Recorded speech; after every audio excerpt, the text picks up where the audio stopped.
శ్రీమాత్రి నమః. అందరికీ నమస్కారం అండి. మనకి త్వరలో ఎంతో ముఖ్యమైనటువంటి చైత్ర వసంత నవరాత్రులు అయితే ప్రారంభం కాబోతున్నాయండి.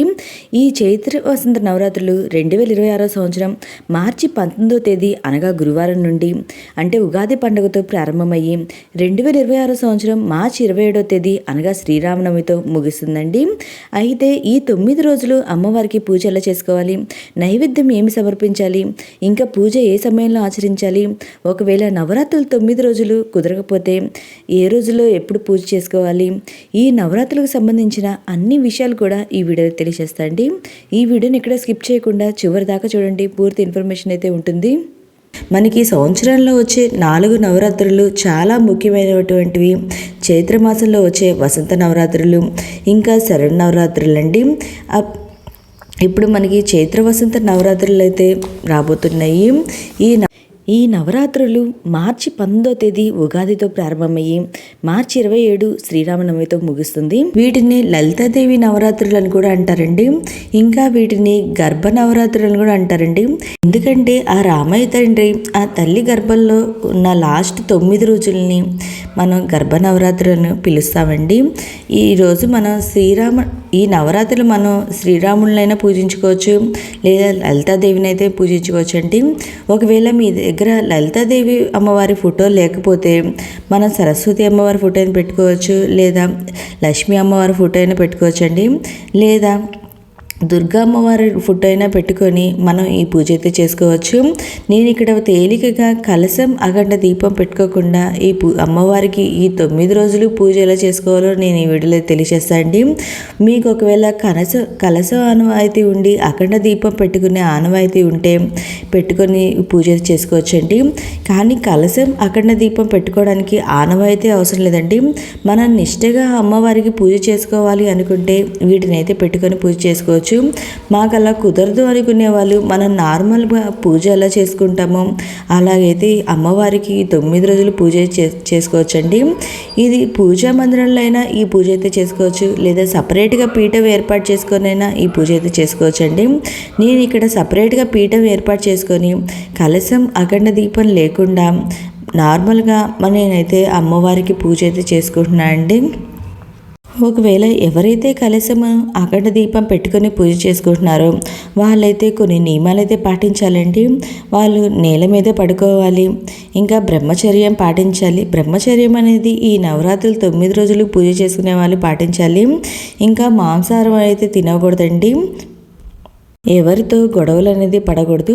నేను ఇక్కడైతే ఒక పీఠం అయితే ఏర్పాటు చేసుకొని ఆ పీఠమైన అష్టదళ పద్మం ముగ్గు వేసుకొని వాటికి పసుపు కుంకుమ చల్లుకొని వాటిపైన ఒక క్లాత్ వేసుకొని పసుపు కుంకుమ అక్షింతలు వేసుకొని అమ్మవారి చిత్రపటం అయితే పెట్టుకునండి.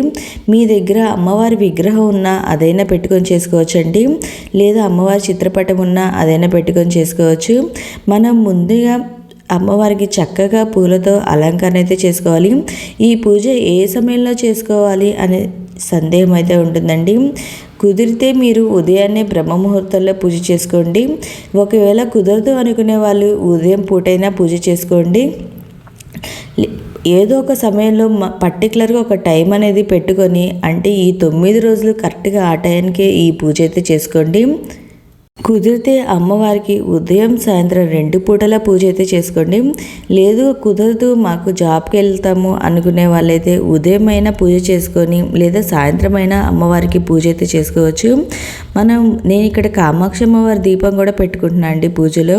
మనం ముందుగా గణపతికి అయితే పూజ చేసుకోవాలి. మనం ఏ పనులు చేసినా ఎటువంటి ఆటంకాలు ఉండకూడదని ముందుగా ఆదిదేవుడైన గణపతికి అయితే పూజ చేసుకోవాలండి. గణపతికి ధూపం దీపం నైవేద్యం సమర్పించాలి. మీ దగ్గర గణపతి విగ్రహం లేకపోయినా పసుపుతో గణపతిని చేసుకొని అదైనా పెట్టుకోవచ్చండి. నేను ఇక్కడ పసుపుతో కూడా చేసుకున్నాను.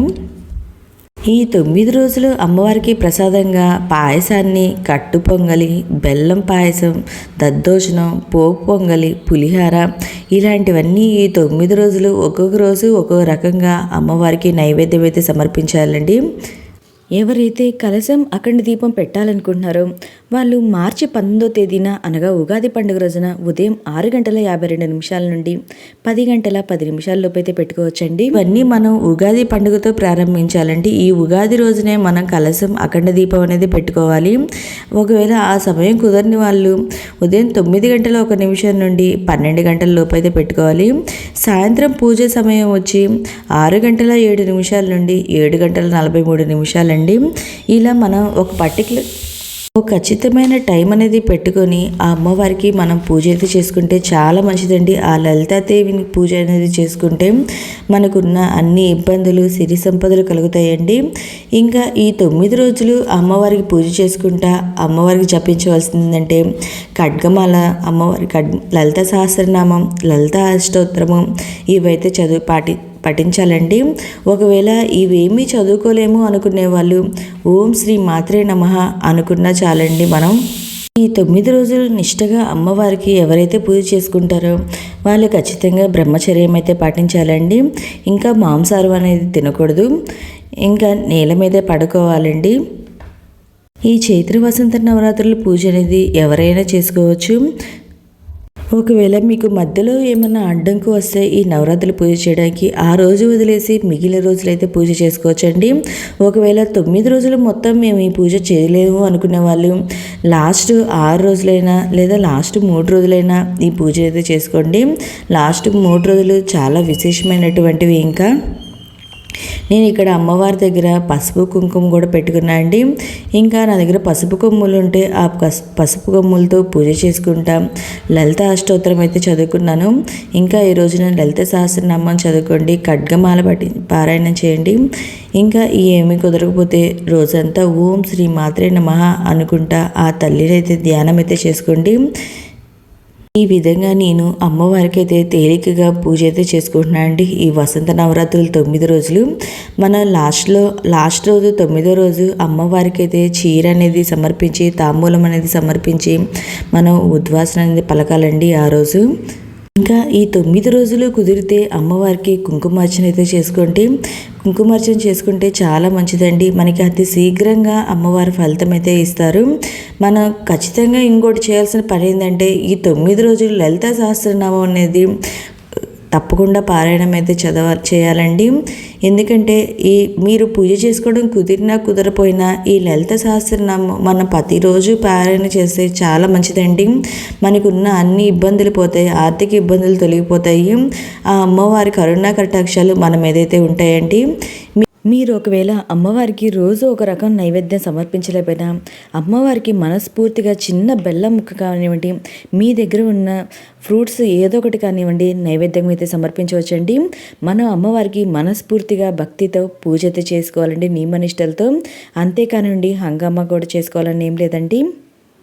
ఇంకా ఈ నవరాత్రులు అంతా అయిపోయిన తర్వాత మన చివరి రోజు ఉద్వాసన అనేది పలకాలండి.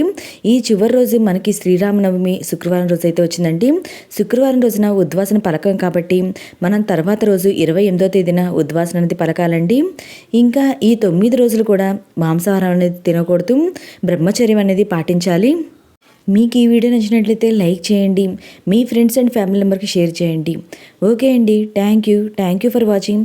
మీకేమైనా సందేహాలు ఉంటే నా కామెంట్ బాక్స్లో కమెంట్ చేయండి, నేను ప్రతి ఒక్కరికి రిప్లై అనేది ఇస్తాను. ఓకే అండి, థ్యాంక్ యూ ఫర్ వాచింగ్.